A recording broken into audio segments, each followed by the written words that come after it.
It started with the photo. Not the break-in, not the whispering, not the dreams, those came later. The photo was first. I didn't notice it at first, not consciously.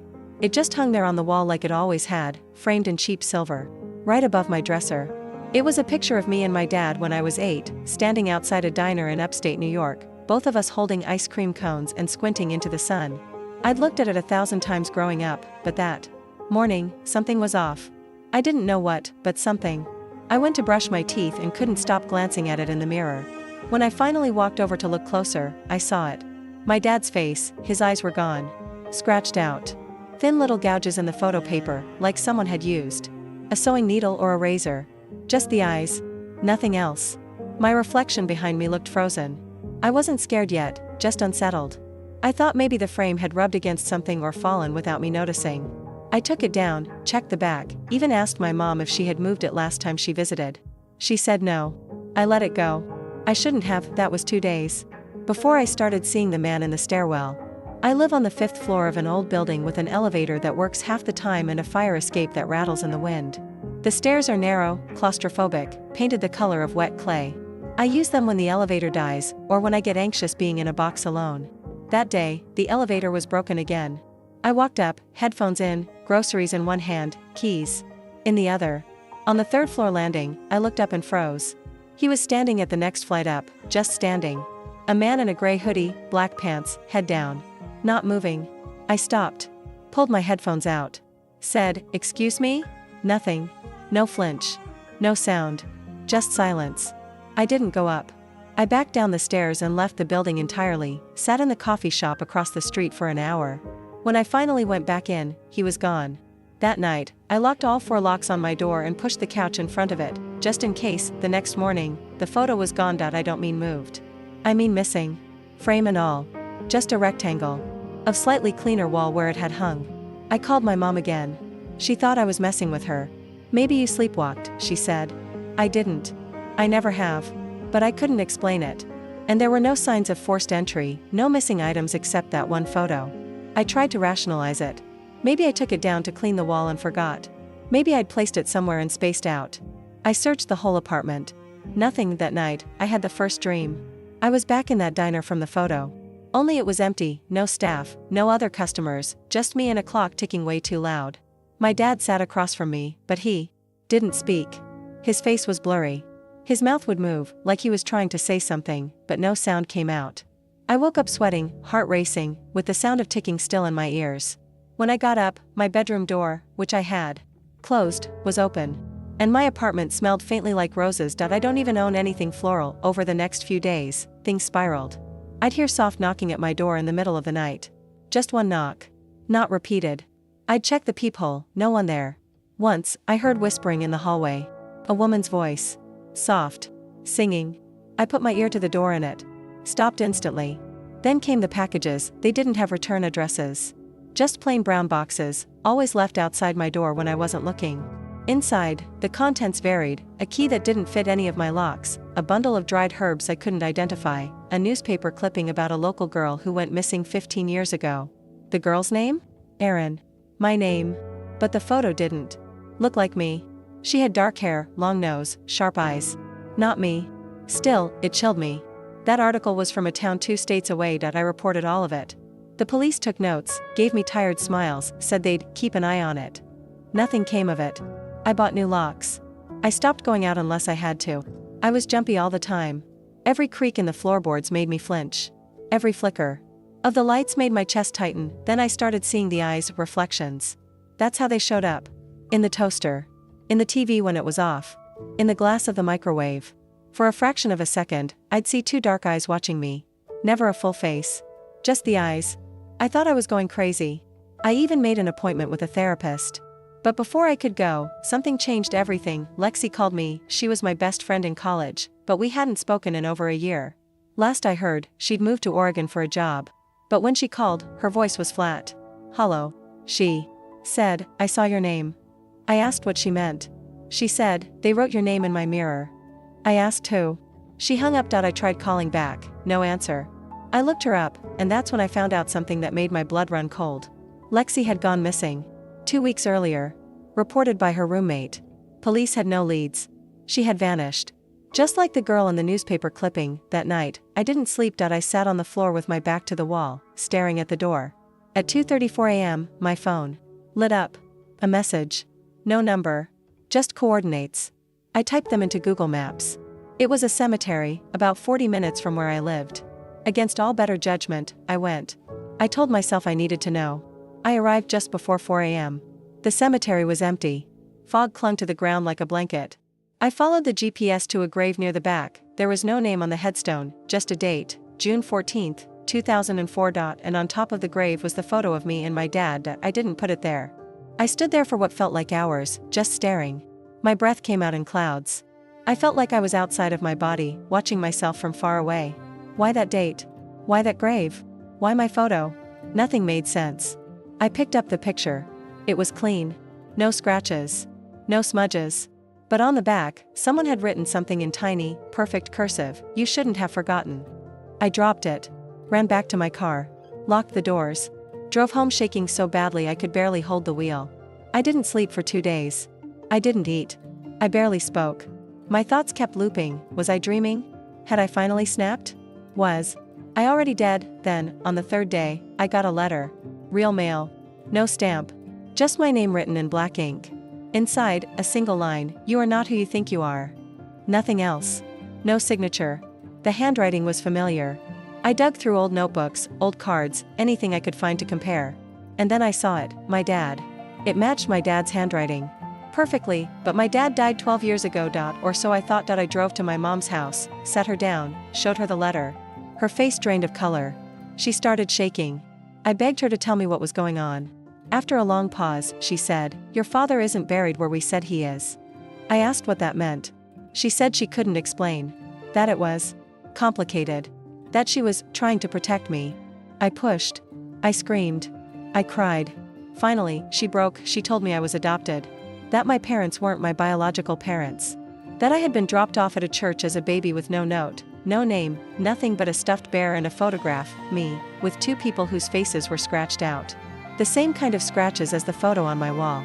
My dad, the man I grew up with, he knew. He helped cover it up. They renamed me Aaron.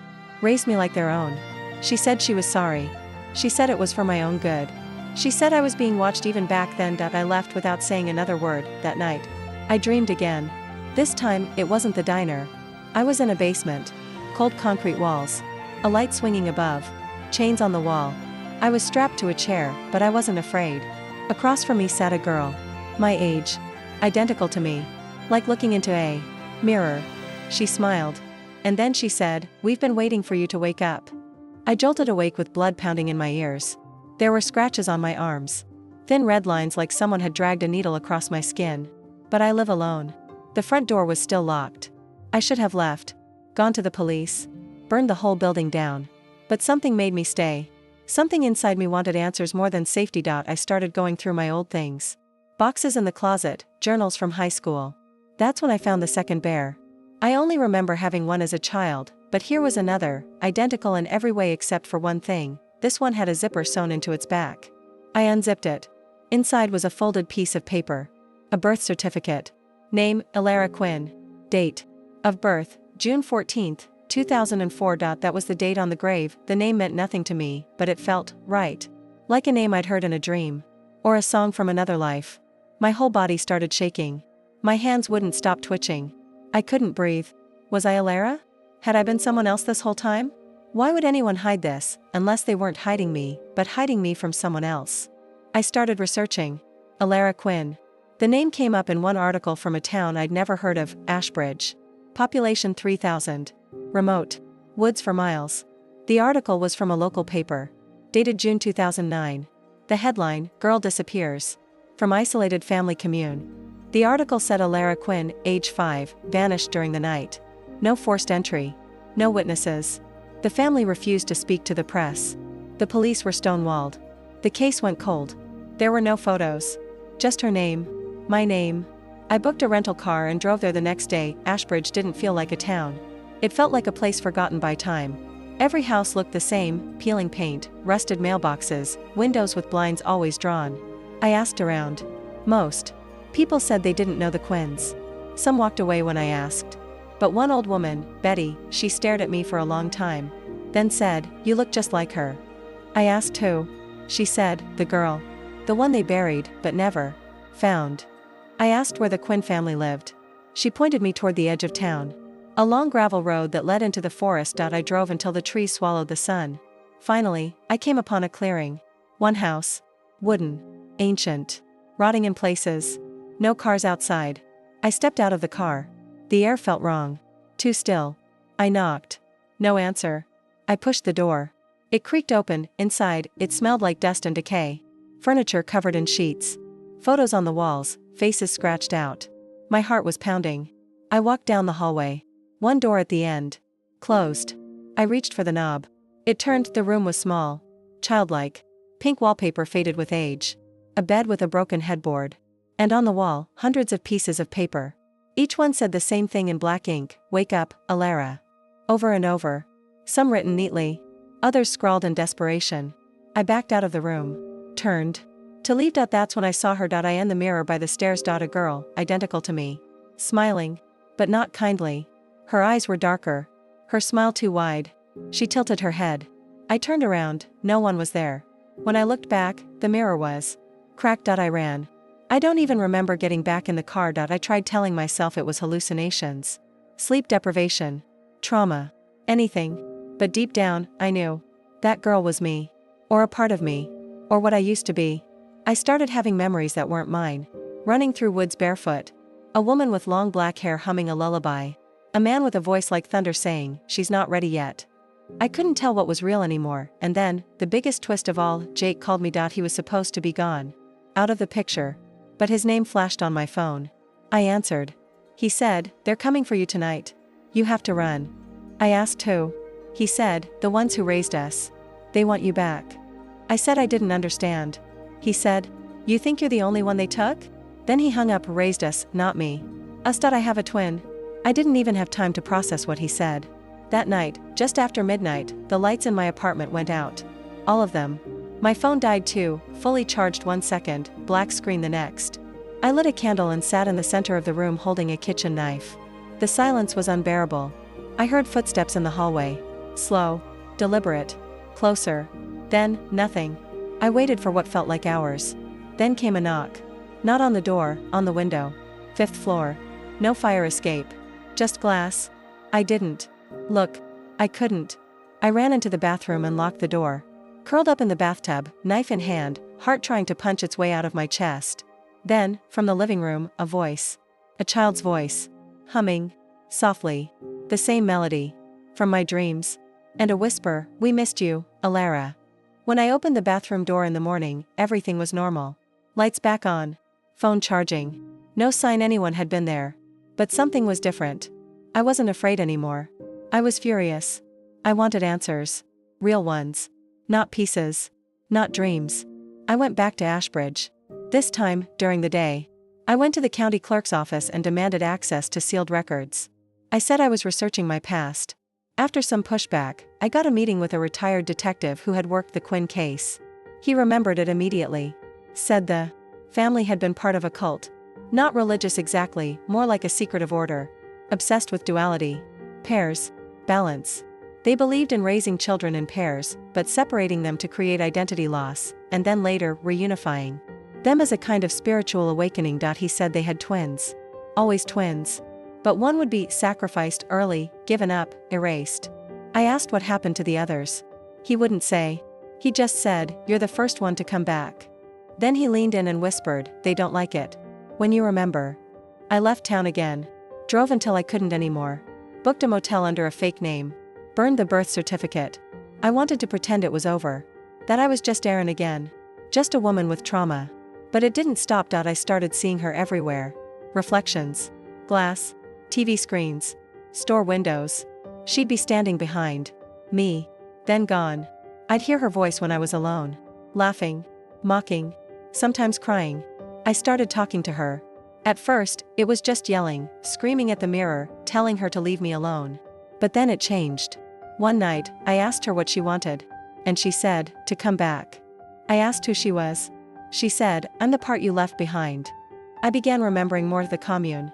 The rituals. The circle of stones in the woods. A woman in white lifting me up to the moonlight. The name Alara repeated like a chant. I remembered holding hands with another girl. My twin. She whispered, "Don't forget me." And then everything went black. That's when I realized the truth. I wasn't just being watched. I was being called, drawn back. There was never a stalker. Not really. The eyes, the photos, the gifts, they weren't threats. They were reminders. Warnings. Lures. They wanted me to remember who I was. What I was. And most terrifying of all, they wanted me to finish what they started.